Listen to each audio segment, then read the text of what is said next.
परम पूज्य गुरु जी का सत्संग सुनने के लिए हमारे चैनल को सब्सक्राइब करें। जब देखो तब लोगों का रोना नहीं मिटता, जब देखो तब आदमी रोता रहता है, ये नहीं है, वो नहीं है, ये नहीं है, वो नहीं है, ये नहीं मिला, वो नहीं मिला। अरे भाई, रोने से कुछ नहीं होगा। जीवन में संतोष रखा करो। रोना तो किसी का नहीं मिटेगा, रावण का भी रोना नहीं मिटा। इसलिए जो विधाता ने दिया है ना, तुम्हारे पास बहुत है। रोया ना करो, बहुत आनंद से रहा करो। हर बात में पॉजिटिव देखा करो, नेगेटिविटी समाप्त कर दो, पॉजिटिव रहा करो। हर बात पर विचार किया करो कि ठीक है, जो हो रहा है वो तुम्हारी और हमारी मर्जी से नहीं हो रहा है, और जो होगा वो भी तुम्हारी और हमारी मर्जी से नहीं होगा। हुई है सोई जो राम रचि राखा, को करी तर्क बड़ा वही साखा। होना वही है जो भगवान को मंजूर होना है। तो जब भगवान को मंजूर होना है, जो होगा वो निश्चित है, तो फिर हम क्यों परेशान हो? हम गलत ना करें बस। अब आप कहेंगे महाराज जी चोर चोरी करता है तो क्या ये भी मंजूर था? हाँ जी, मंजूर था, मंजूर था, पहले से था मंजूर। चोरी होनी है, हो गई। अब जब सब मंजूर था तो फिर रोने से क्या फायदा? अब ले गया चोर सो ले गए, अब काहे रो रहे हो? क्या राम जी का वनवास जाना पहले से फिक्स नहीं था? क्या ये बात दशरथ जी को पता नहीं थी? दशरथ जी को खूब पता थी ये बात। गुरु वशिष्ठ जी ने ये बात तब बता दी थी दशरथ जी को, तब राम जी छोटे थे। दशरथ जी को सब पता था कि मेरा बेटा वनवास जाएगा। फिर आप कहेंगे महाराज जी जब पता था तो फिर वो रोए क्यों? क्योंकि राम को वनवास जाना लिखा था, तो दशरथ का रोना भी निश्चित था। फिर आप कहेंगे फिर रोए तो मरे क्यों? बोले मरना भी उसी में निश्चित था। मतलब सीधी बात कहें, इस सृष्टि में जो हो रहा है वो सब परमात्मा की मर्जी से हो रहा है। तुम अपनी मर्जी में गलत मत करो, तुम अपने विचारों से गलत मत रहो, तुम अपने विचारों से ठीक रहो, अपने कर्तव्य में अच्छे रहो और अपने मर्यादा में बने रहो। बाकी जो परमात्मा कर रहे हैं सब बढ़िया कर रहे हैं, तुम्हारी और हमारी मर्जी से कुछ नहीं हो रहा है। अच्छा, आपका बेटा बच्चा था, छोटा सा था, बड़ा हो गया, किसकी मर्जी से हुआ? बोलो। आपका बेटा पैदा हुआ था तो कितना था? 3.5 किलो का, इतना सा था कि नहीं? अब कितना बड़ा है? 5 फीट का है, 5.5 फीट का, 6 फीट का, 50, 60, 70, 80 किलो वजन है। 3.5 किलो हुआ था और 80 किलो वजन आ गया, 70 किलो वजन आ गया। बताओ जी, किसने बड़ा किया? खींच खींच के तो बड़ा नहीं किया आप लोगों ने। हाथ पांव बांध के खींचते रहो, इससे बड़ा तो नहीं हुआ। अरे भाई, वो अपने आप बड़ा हो गया ना, तुमने बड़ा किया। तुम तो रोटी खवाते रहो, उससे दूध पिलाते रहो, कर्मण्यवाधिकार रस्ते, तुम अपना कर्तव्य करते रहो, वो अपने आप बड़ा हो जाएगा। तुम अपनी परवरिश में कमी ना करो, बाकी उसे भगवान बड़ा कर देंगे। इसका अर्थ है तुम अपना काम ईमानदारी से करते रहो, होगा वही जो परमात्मा को मंजूर होगा। तुम परेशान ना हो, रत्ती भर परेशान होने की जरूरत किसी को नहीं है। फिर भी आदमी जबरदस्ती परेशान है। आपकी बेटी का विवाह जब होना होगा हो जाएगा, आप क्यों परेशान हो रहे? लड़के ढूंढो, अच्छी बात है, पर रोक के क्यों ढूंढ रहे हो? लड़के नहीं मिल रहे, शादी। अब रोना क्या? नहीं हो रही तो खुश रहो, क्या करना? जब होनी होगी हो जाएगी। हुई है सोई जो राम रचि राखा। तुम्हारी और हमारी मर्जी से क्या हो रहा? पत्ता भी नहीं हिल रहा हमारी मर्जी से। तो हम थोड़ी चाहते थे कि कोरोना आ जाए, पर आ गया।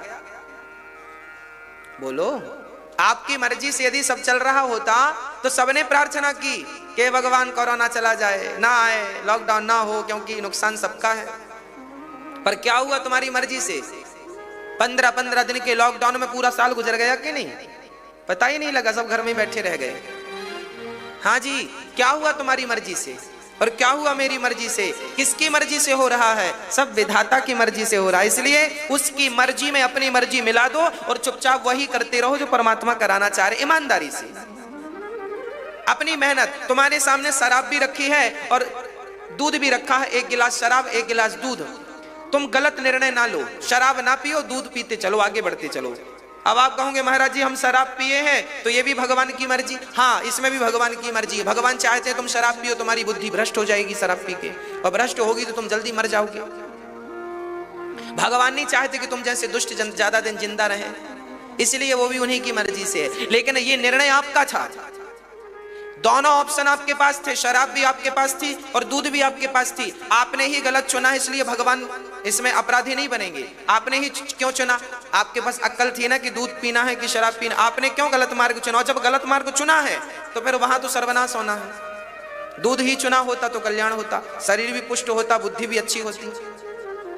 इसलिए जो हो रहा है परमात्मा की मर्जी से हो रहा है, होने दीजिएगा। बस आप अच्छे निर्णय लेते चलिएगा, आप अच्छे डिसीजन लेते चलिएगा, आप अच्छी अच्छी चीजों को अपनाते चलिएगा, अच्छे अच्छे संस्कार बच्चों को देते चलिएगा। जैसे माताएं आटे को चलनी से चाल करके खाती हैं, आटे को चाल करके साफ साफ अलग कर लेती हैं और बुरा बुरा कचरा हटा देती हैं, चापर अलग कर लेती हैं, चोकर अलग कर लेती हैं, उसी प्रकार आप भी अच्छी अच्छी बातें, अच्छी अच्छी चीजें ग्रहण करते रहो और अच्छे मार्ग पर ही चलते रहो, बुरे मार्गों का परित्याग करते रहो। वैसे ही जैसे चलनी अच्छे और बुरे को अलग कर देती है।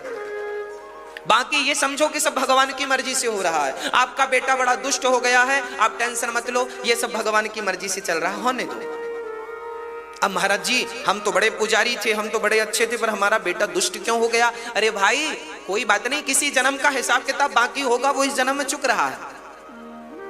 पिछले जन्म में तुमने कुछ गलत किया होगा, किसी के संग वही तुम्हारा बेटा बन के आया और तुम्हें दो दो थप्पड़ रोज जमाता है, या तुम्हें गाली देता है, अपमान करता, बस खत्म बात। ये इतना विवेक आ जाए तो आदमी सुखी हो जाएगा, पर इतना विवेक ना होने से आदमी रोता है मेरा बेटा बिगड़ गया, मेरा। अरे भाई बिगड़ गया तब कहां थे जब उसे सही संस्कार देने थे? और आपने सही संस्कार दिया भी फिर भी बिगड़ गया, इसका मतलब है ये परमात्मा की मर्जी है। अच्छा, माता सती को क्या शंकर जी ने रोका नहीं था?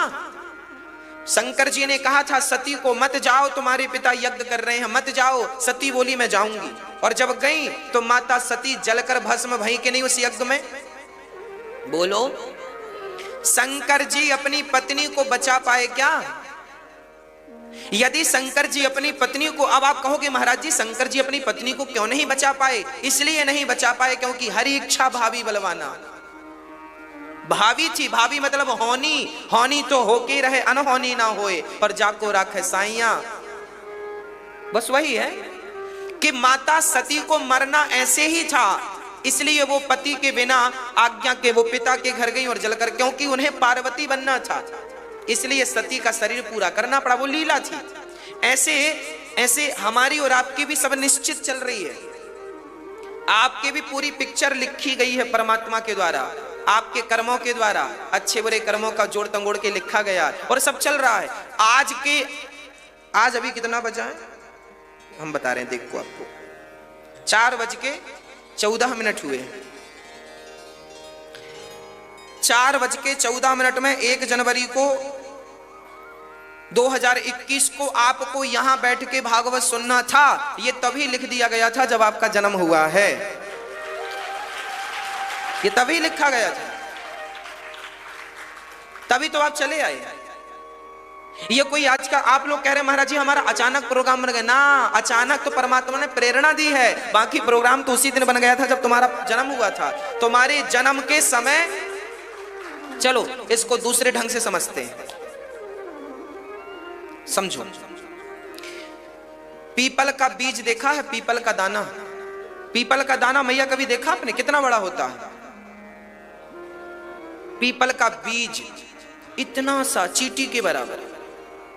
हाँ, अब सोचो जरा, विचार करना, मेरी मां सुनो ध्यान से। पीपल का जो बीज होता है दाना, वो इतना सा होता है, इतना सा, बिल्कुल छोटा सा। उस इतने से दाने के भीतर इतना विशाल वृक्ष छिपा होता है कि नहीं? पीपल का पेड़ कहां से आया? पीपल के उसी दाने से निकलता है ना। इतना सा दाना होता है, फूंक मारो उड़ जाएगा, और उस पीपल के इतने से चींटी बराबर दाने से इतना बड़ा पेड़ तैयार हो गया। सबसे बड़ा पेड़ पीपल का होता है, सबसे बड़ा वृक्ष पीपल है, वट वृक्ष है, यही तो है। तो उस देखिए परमात्मा ने उस इतने से दाने में पीपल को रखा है कि नहीं, छिपा के। और देखो केवल पीपल नहीं छिपा, प्रकृति भी छिपी है। वो पीपल जब बड़ा होगा तो कब उसके पत्ते झड़ेंगे, कब उसमें फल आएंगे, ये पूरी व्यवस्था भी छिपी है। हाँ या ना? बोलो। तो परमात्मा ने पहले से निर्णय दे दिया है बीज बनाने के टाइम के, भाई साहब तुम जब पेड़ बनोगे तो इतने बड़े बनना, और उससे समय चैत्र का महीना आएगा तो पत्ते वत्ते झड़ा देना, नए ले आना, समय से फल वल ले आना, समय से गिरा देना, समय से जब तक जिंदा रहता है तब तक चलता रहता है, इतने से दाने में। यही तो परमात्मा की माया, सबके बस की थोड़ी है, सब कुछ फिक्स है। कब तुम्हारा जन्म विवाह मरण गति होई, जहां जस लिखा तहां तस होई। जिसकी मौत जहां लिखी है वो वहां होगी, वो वहां जाएगा जाएगा जाएगा। आदमी कहता है, एक बार क्या हुआ, हमारी पहचान के एक सज्जन थे, वो अपनी रिश्तेदारी में चले गए और वहां एक तालाब में नहाने गए और वहां वो पानी में डूब गए। कोई बहुत लोग खड़े थे पर कोई बचाया नहीं, मर गए। अब लोगों ने क्या कहा, लोगों ने कहा राम राम राम राम, ये रिश्तेदारी में ना गए होते तो इनकी मौत ना होती।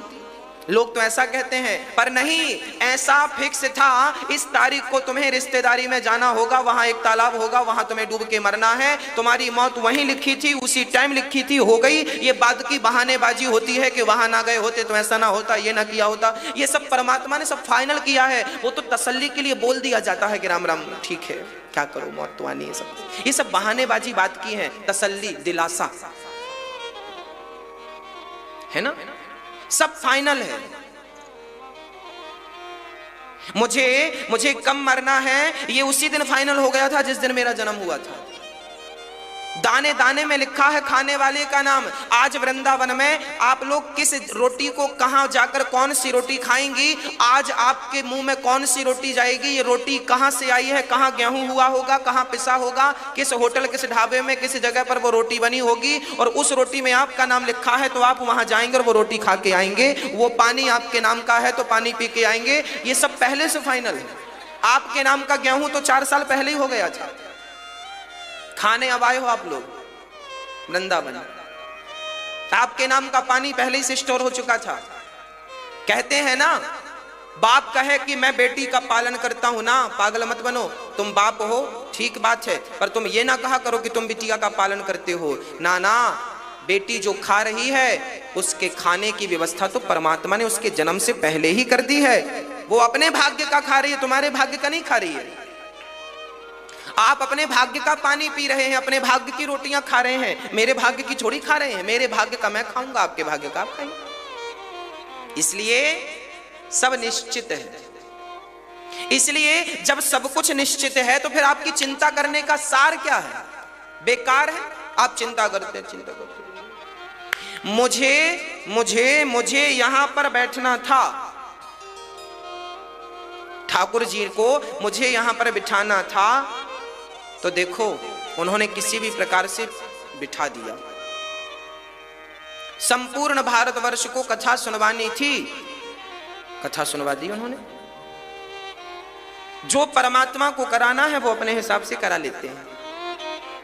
इसलिए आप तो चिंता ना किया करो, ये नहीं हुआ वो सब बढ़िया है, हमें कोई चिंता नहीं। करते हो तुम कन्हैया, मेरा नाम हो रहा है। जब हमारे माई बाप भगवान हैं, जब ये सब कुछ जानते हैं, जब ये सब कुछ करते हैं तो यही सब कुछ करेंगे। हम तो इनके पीछे पीछे चले, इनको आगे कर दें। विडंबना तो ये है कि आपने इन्हें पीछे कर दिया और आप आगे आगे भागे जा रहे, और भाग रहे तो भगवान बोले भागो। फिर हमारी हालत वैसी हो गई कि एक बैल था, चला सवेरे से शाम तक, पहुंचा कहीं नहीं। कौन बैल था वो? कोल्हू का बैल। कोल्हू का बैल जानते हैं? कोल्हू नहीं जानते होंगे आज के बच्चे। कोल्हू बेटा जानते हो? नहीं जानते, हम बता रहे हैं। कोल्हू का बैल, पहले ना मशीनों से नहीं तेल निकलता था। बैल एक खूंटा बीच में गाड़ देते थे, बैल चलता था। बैल चलता था तो वहां एक पहिया होता था, वो पीसता रहता था, सब चीज चलता रहता था। बैल गोल गोल चलता था, पहिया चलता था, तेल निकलता रहता था। उसे कोल्हू का बैल बोलते थे। चलता बैल सवेरे से शाम तक चला, पर पहुंचा कहां? गोल गोल चला। आप लोग भी गोल गोल चल रहे हैं। पुनरपि जननम पुनरपि मरणम पुनरपि जननी जठरे शयनम, जन्म मृत्यु जन्म मृत्यु जन्म मृत्यु। कई बार जन्म लिया, कई बार मर गए, कई बार जन्म लिया, कई बार मर गए। यही चल रहा है, गोल गोल चल रहे हैं कोल्हू के बैल की तरह। पहुंचे कहीं नहीं। क्यों नहीं पहुंचे? क्योंकि खूंटे से कभी अपने आप को खोला ही नहीं। भंगेड़ी लोग बैठे नाव में, रात भर नाव चलाई, चारों भंगेड़ी, चलो आज चलते हैं, नदी नदी चलते हैं। पूरी रात नाव चली और जब तक सवेरे नशा उतरा भांग का तो लगा कि कहीं पहुंच गए। ध्यान से देखा, भैया हम तो वहीं हैं, पहुंचे कहीं नहीं। तो नहाने वाले लोगों ने कहा, भैया तुम्हें कहां जाना था? बोले हम मथुरा से चले थे, प्रयागराज जाना था, यमुना जी होते हुए। अरे पागल, तुम तो अभी मथुरा में ही हो।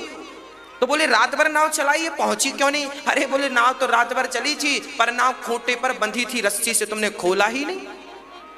बंधी नाव को रात भर खेते रहे, चलाते रहे।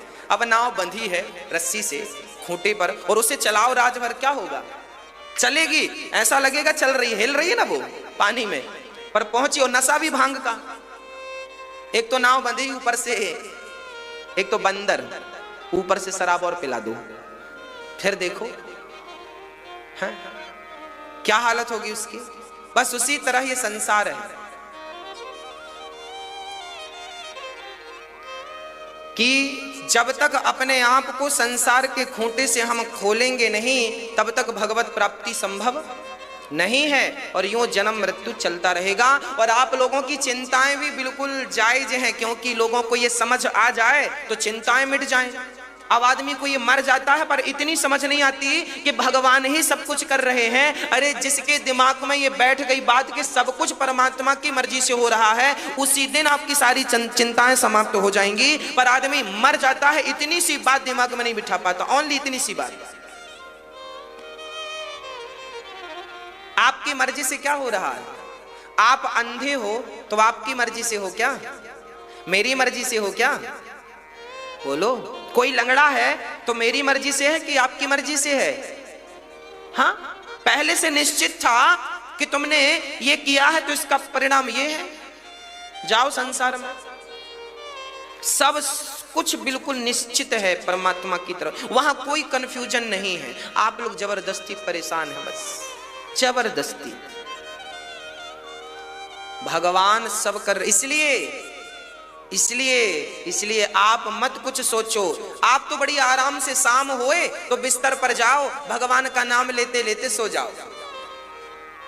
सवेरे उठो, भगवान का नाम लेते लेते बढ़िया उठो, भगवान को प्रणाम करो, नहाओ धो, भगवान की पूजा करो, अपना जो काम है काम करने, रोटी बनाना है रोटी बनाओ, खेत जाना है खेत जाओ, दुकान चलाना है दुकान चलाओ, फैक्ट्री चलाना है, जो काम करो ईमानदारी से करते रहो। बाकी तुम फैक्ट्री चलाओ, कितना फायदा होगा वो परमात्मा कर्मण्येवाधिकारस्ते मा फलेषु कदाचन। तू कर्म कर, तेरा ध्यान कर्म पे लगा, मिलना कितना है वो मैं निश्चित करूंगा, भगवान देगा ना। इतनी सी बातें आदमी नहीं समझ पाता। जबरदस्ती पड़ा है परेशान होने, जबरदस्ती मर रहा, रो रहा है, जबरदस्ती माथा पीट रहा, किस बात के लिए उसे भी पता नहीं है। इतनी सी सामान्य बातें, सामान्य ज्ञान समझ में नहीं आता लोगों को। भाई किसान खेत में बीज बो दिया है, अब कितनी फसल होगी ये किसान जानता है क्या? कौन जानता है? परमात्मा को जितना देना होगा उतना देगा, ना रत्ती भर कम देगा ना रत्ती भर। किसान कहता है गुरुजी पाला पड़ गया, ओला गिर गया, फसल डूब गई, फसल खत्म हो गई। चिंता ना करो, परमात्मा को जितना देना है वो फसल डूबे, ओला बरसे, पानी बरसे, आग बरसे, कुछ भी बरसे, परमात्मा को जितना देना है उतना वो दे के रहेगा। तू परेशान मत हो। और ये किसान रोज देखते हैं, हर साल किसान देखते हैं। मैं भी किसान, बचपन छोटा था, हमारे पिताजी किसानी करते थे, हमने देखी है किसानी, हमने की है किसानी, बोझा उठाया है, जानते हैं। जितना परमात्मा ने, देखो लोग कहते हैं इल्ली पड़ जा, इल्ली जानते हो? फसल में कई बार ना इल्ली लग जाती है, कीड़ा लग जाता है, लंबा लंबा होता है, उसे इल्ली बोलते हैं। हमारे यहाँ क्या राम जाने क्या बोलो। तो कई बार क्या होता है, चने में इल्ली लग जाती है, लोग कहते हैं महाराज जी सारा कीड़ा खा गया चना। अरे भैया कीड़ा उतना ही खाएगा जितना उसके भाग्य में है, जो तुम्हारे भाग्य का है वो कीड़ा कभी नहीं खाएगा, फिर भी तुम्हारे घर फसल आएगी। जितनी आनी है उतनी आएगी। तुम अपना मेहनत करो, खेत में पाउडर डालो, खेत में खाद डालो, खेत में पानी डालो, अपना कर्तव्य करते रहो, अपना कर्म करते रहो। जितना विधाता को देना होगा उतनी फसल तुम्हारे घर आएगी, कहीं जाएगी नहीं। इसलिए निश्चिंत होकर भगवान की गीता के इस वचन पर विश्वास करके तू कर्म कर। कर्म पर तेरा अधिकार है, फल पर तेरा अधिकार नहीं है, फल पर तुम मेरा अधिकार, मैं दूंगा तो मिलेगा। सारी चिंताएं मिट जाएंगी उसी दिन। मैं तो बिल्कुल निश्चिंत रहता हूं। मैं अपनी बात करूं तो मैं कभी चिंता नहीं करता, कोई चिंता नहीं हमारे जीवन में। ना हमने कभी चिंता की, ना कभी है। और ठाकुर जी से प्रार्थना करते हैं, प्रभु ये चिंता क्या होती है, कभी हम जाने भी ना। चिंता किस बात की, जब पता है कि जब ये कर रहे हैं तो हम काहे मरे जाएं, कर लेंगे अपने हिसाब से। हमसे ज्यादा समझदार ये है कि नहीं भगवान हमारे? ये तो हमारे माई बाप हैं, जब ये हमारे पिता हैं, हमारे बड़े हैं, जब हमारे बड़े आगे हैं तो हम काहे की चिंता करें, ये कर लेंगे अपने हिसाब से, हम तो पीछे रहें बस। हाँ जी, आज ही चिंता मिट जाएगी। जो भगवान कर रहे करो, मस्ती से आनंद लो। बस जीवन में निर्णय सही लेना, सच्चाई और अच्छाई की तरफ रहना, बुराई की तरफ मत चले जाना बस। बाकी भगवान आपका बाल भी बांका नहीं होने देंगे। निश्चिंत होकर प्रसन्न चित्त से जीवन यापन किया करो, हंसा करो, मुस्कुराया करो। ये जिंदगी भगवान ने हंसने के लिए दी है। अरे पैदा ही तुम रोते रोते भय हो, तब तो समझदार नहीं थे तो रोते थे, अब तो समझदार हो, अब तो हंस लो। जब बच्चे थे तब तो समझदार नहीं थे, पैदा होती रोने लगे। अब तो समझदार हो, अब तो हंस लो। भैया बोलो घी, बोलो घी, घी घी, डालडा घी नहीं, शुद्ध घी घी। हंसो, ऐसी हंसते रहा करो। ये जिंदगी हंसने के लिए दी भगवान ने, मुस्कुराने के लिए। मैया मैया बोलो घी। अच्छा मैया के दांत नहीं इसलिए घी नहीं बोल रही है। हाँ, मैया खिलखिला के नहीं हंस पा रही है ना, दांत नहीं है। कई लोगों की बड़ी समस्याएं, बेचारे हंस भी नहीं पाते। देखो आपके भी दांत वात गिर जाएंगे तो आप भी नहीं हंस पाओगे। जब तक खूब घी करके हंस लो, खूब हंस लो, खिलखिला लो, बाद में दांत वात गिर ही जाएंगे। कन्फर्म है दांत गिरना। जब कन्फर्म है तो फिर रोना किस बात का? महाराज जी दांत गिर गए। भैया तुम्हारे दांत उम्र आ गई दांत गिरने के, दांत नहीं गिरेंगे तो क्या होगा? सब उम्र आ गई दांत वात गिरने की। इसलिए हंस लो, मुस्कुरा लो। कुत्ता बिल्ली को भगवान ने हंसने का मौका नहीं दिया, आपको दिया है। बिल्कुल चिंता मुक्त होकर जीवन भगवान के चरणों में सौंप करके आगे चलो। जीवन में कभी तकलीफ नहीं होगी, जीवन में दिक्कत नहीं होगी। हाँ भैया जी बोलो राधे राधे। घी भी बोलते रहना, हर थोड़ी थोड़ी देर में घी घी करते रहना, ऐसे घी घी घी घी। नारद जी समस्त तीर्थों में गए, गृहस्थों की परेशानी देखी। वृंदावन आए तो यहाँ एक 16 साल की कन्या उदास बैठी थी। एक बुढ़ा इस तरफ सो रहा, एक बुढ़ा इस तरफ सो रहा, सब व्यस्त थे। इसलिए नारद जी ने भक्ति से कहा, देवी कौन हो? चरण पकड़ के भक्ति ने कहा, महाराज मेरा नाम भक्ति है, ये मेरा बेटा ज्ञान, ये मेरा बेटा वैराग्य है। नारद जी बोले तो रोती क्यों हो? बोले मैं तो जवान हो गई हूं, पर कलयुग के प्रभाव से मेरे बच्चे बुढ़े हो गए हैं। देखो कलयुग का प्रभाव कितना है कि ये कलयुग भक्ति ज्ञान वैराग्य को भी परेशान करता है। यदि ये कलयुग उन्हें परेशान करता है तो हमें परेशान कर रहा है, इसमें आश्चर्य क्या है? हाँ, इसलिए ये कलयुग है, परेशान तो करने की आदत ही है इसकी, करता ही रहेगा। आप परेशान ना होइएगा। कुछ चीजें तो कलयुग के कारण हो रही हैं। युग भी तो अपना प्रभाव दिखाता है कि नहीं? भाई सर्दी में आप कितना भी हीटर जला लो, पर सर्दी का माहौल तो सर्दी का ही रहेगा। सर्दी का प्रभाव क्या हीटर जलाने से बंद हो जाएगा? आप गर्मियों में कितनी भी एसी चला लो, पूरे घर को ठंडा कर लो, पर क्या गर्मी का प्रभाव खत्म हो जाएगा? ना जी। ऐसे ही कलयुग का प्रभाव तो दिखता ही है कहीं ना कहीं। हाँ, बड़े से बड़ा ज्ञानी भी आज आप लोग कहा करते हो ना, असली महात्मा, असली साधु। आजकल देखो जंगल में किसी का मन नहीं लगता, जिनका लग रहा है उनके ऊपर भगवान की बड़ी कृपा है। कुछ लोग जंगल में नहीं हैं, हमारे आसपास ही रहते हैं, है ना, साधु संत। कोई बात नहीं, ये जंगल क्यों नहीं जा रहे हैं? क्योंकि कलयुग का प्रभाव ज्यादा है। कलयुग वहां जाने नहीं देता, जाते भी हैं तो परेशान हो जाते हैं, क्योंकि अब वो त्याग तपस्या नहीं रही ना शरीर में। भाई जंगल की सर्दी की हवा सहन करने की भी ताकत तो होनी चाहिए। हम लोग यदि हिमालय चले, अभी भी हिमालय में देखो अभी पटबंध है ना बद्रीनाथ जी के, पर अभी भी 20-25 संत वहीं रह जाते हैं, अभी भी वहीं है, बर्फ में ही रहते हैं। उनकी शक्ति है। 135 करोड़ की आबादी है भारत की, जिसमें केवल 25 संत अभी बद्रीनाथ की बर्फ में हैं। केवल 25 संत, लगभग 25। 135 करोड़ की जनसंख्या में केवल 25 संत। 25 की हिम्मत है। आपकी और हमारी हिम्मत नहीं है कि अभी सर्दी में बर्फ में रहेंगे, और रह भी जाएंगे तो मर जाएंगे। अनुकूल नहीं है ना। अब वो तपस्या नहीं है, वो त्याग नहीं है, खान पान वो नहीं है। आज का आदमी आधा किलोमीटर दौड़ता है, थक जाता है। पहले के लोग तो थकते नहीं थे। फिर तो आज का शरीर भी हमारा और आपका कमजोर वाला शरीर है, तब का शरीर अलग था। तो अब जंगलों में जाकर के तपस्या नहीं हो सकती, अब तो घर पे ही रह के तपस्या करनी पड़ेगी, है ना। अब तो रजाई ओढ़ के माला जपना पड़ेगा, क्योंकि अब तो रजाई के बाहर भी ठंडी लगती है। चलो भाई, कोई सब ठीक है, रजाई को अंदर भी तुम भगवान का नाम तो जप रहे हो, अच्छी बात है। जैसा शरीर साथ दे वैसे करो, पर भगवान में लगे रहो। जरूरी नहीं है कि तुम सब छोड़ छाड़ के जंगल जाओगे तभी साधु संत कहलाओगे। रजाई के भीतर रहकर भी भगवान को याद करते रहो तो भी संत ही कहलाओगे। भगवान तुम्हें गति देंगे ही देंगे, परेशान ना होइएगा, पर भगवान को ना बिसारिएगा। ये युग का धर्म है। आज आप लोग कह देते हो ना बाबाओं को, आपके अगर कोई भीख मांगने आ जाता है सवेरे से, तो आप कहते हो कमा के खा नहीं सकते, अरे ये मत ताने मारा करो। ये कलयुग का प्रभाव है। कलयुग में ऐसे ही लोग होंगे। कलयुग में आप भी बहुत अच्छे हैं क्या? सतयुग त्रेता द्वापर के गृहस्थी कैसे होते थे, वैसे गृहस्थी तो अब आप भी नहीं रहे। अभी सर्दी चल रही है, हाँ सर्दी चल रही है। कई लोग तो ऐसे हैं नहाते भी नहीं है सर्दी में। हाँ जी, तो क्या गृहस्थी का धर्म है ये कि बिना नहाए तुम रसोई में चली जाओ?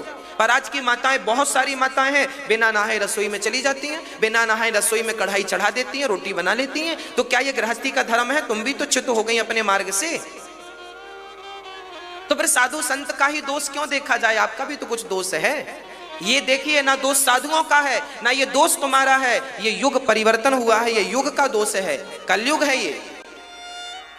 सत्यम नास्ति तपः शौचम दया दानम न विद्यते, लिखा है ग्रंथों में। कलयुग में सत्य कोई बोलना नहीं चाहता। कलयुग में सत्य बोलने वाले हजारों में एक दो मिलेंगे आपको।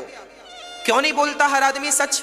हर आदमी झूठ बोलता है, चाहे मजाक में बोले चाहे रियल बोले, झूठ बोलता है हर आदमी। सच बोलेगा तो 1-2% सच बोलेगा, 98% झूठ बोलेगा। आप सच भी बोलते हैं, पर सच की मात्रा कम है आपके जीवन में। आप झूठ बोलते हैं, झूठ की मात्रा आपके जीवन में ज्यादा है, हमारे जीवन में ज्यादा है।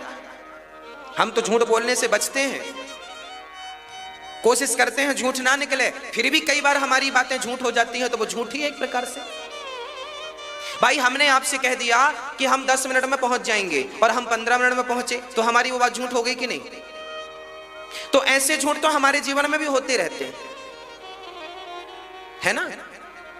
तो आपके जीवन में भी झूठ होते रहते हैं, हमारे जीवन में भी झूठ। देखिए, हम लोग पूर्ण रूप से बच नहीं सकते क्योंकि ये कलयुग है, परंतु जितना तुम बचते बचाते चले गए, बस भगवान तक पहुंच जाओ, जैसे तैसे पहुंच जाओ, है ना। भाई आतंकवादियों से हम लड़ने लगे, हमारे हाथ में एक ही बंदूक है और उसमें केवल 6 गोलियां हैं। हमने 6 गोलियां चलाई तो 2-4 आतंकवादी मारे, पर आतंकवादी 20 हैं और हम अकेले हैं और गोलियां भी खत्म हो गई। अब क्या करें? अब तो हमें कैसे भी करके अपने शिविर में आना पड़ेगा, जहां हमें गोलियां बंदूक फिर से मिल जाएं, हमारे लोग मिल जाएं। तो हमें तो देखिए बचते बचाते भागना है वहां से। कहां तक पहुंचना है? जहां तक हमारा शिविर है। हमारा शिविर में हमारा स्टॉक फिर मिल जाएगा। अब देखो, हम जब भागेंगे तो ऐसा तो नहीं कि आतंकवादी हमें गोलियां ना मारे। 2-4 गोलियां मारेंगे तो हमारे हाथ में लगेंगी, पांव में लगेंगी, फिर भी घिसटते हो तुम्हें आना है। साबुत तो तुम आ नहीं सकते, 1-2 गोलियां तो लगेंगी, पर ध्यान रखना कि गोलियां तुम्हारे सिर पे और छाती पे ना लगे, बाकी कहीं भी लगेंगी तो चल जाएगा। हाँ जी, उसी प्रकार ये कलयुग में कलयुग रूपी आतंकवादी तुम्हें परेशान करेगा, पर याद रखना कि उसकी गोलियां तुम्हारे हृदय को ना विदीर्ण कर दें, उसकी गोलियां तुम्हारे हृदय से भगवान को ना निकाल बाहर कर दें। इस बात का ध्यान रखना, अपने हृदय में भगवान को बैठाए रखना। बस कलयुग कितना भी तुम्हें परेशान करे, कलयुग कितना भी तुम्हें परेशान करे पर अपने राम को बिसारिएगा मत। कलयुग कहता है झूठ बोलो, सच में क्या रखा है? सच कलयुग क्या कहता है कि झूठ बोलो, सच में क्या रखा? सच बोलने से आज ना 100 में से 98 लोग ऐसे होंगे जो कहेंगे सच बोलने से क्या होता है, क्या मिलता है सच बोलने से। कई